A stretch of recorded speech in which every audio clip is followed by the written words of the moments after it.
Araw ng Miyerkules, Baclaran Day, ilan sa mga debotong nagsimba ngayong umaga ay nanalangin para sa pumanaw na si Pope Francis.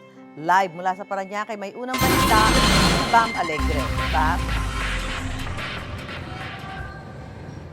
Susan, good morning. Mataimtim nagdasal yung mga maaga nagpunta ng Baclaran Church ngayong Miyerkules. Karamihan nagluluksa sa pagpanaw ni Pope Francis. Bago pa man ang unang misa kaninang 5:30 AM, marami nang nasa National Shrine of Our Mother of Perpetual Help ngayong Miyerkules, Baclaran Day. Sa kanilang tahimik na paraan, inalala nila at pinagdarasal ang namayapang si Pope Francis.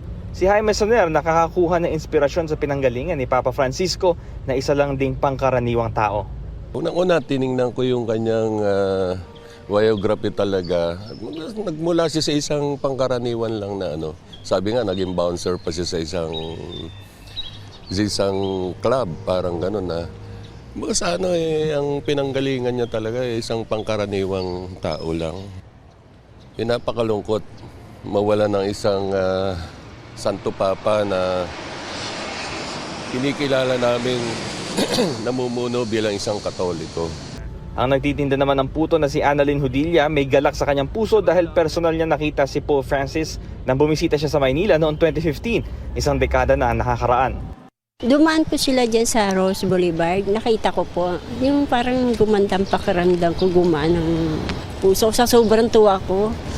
Tuwa ako nung nakita ko siya sa personal.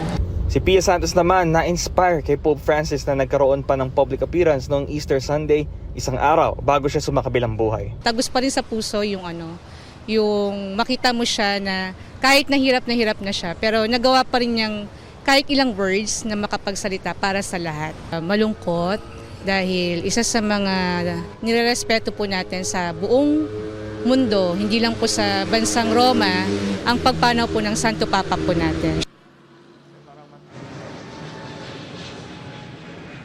Susan, ngayong Baclaran Day, dalawa ang misa ngayong umaga, isang 5:30 AM na patuloy sa ngayon at mamayang 7:45 AM. Ito ang balita mula rito sa Baclaran, Bam Alegre para sa GMA Integrating News.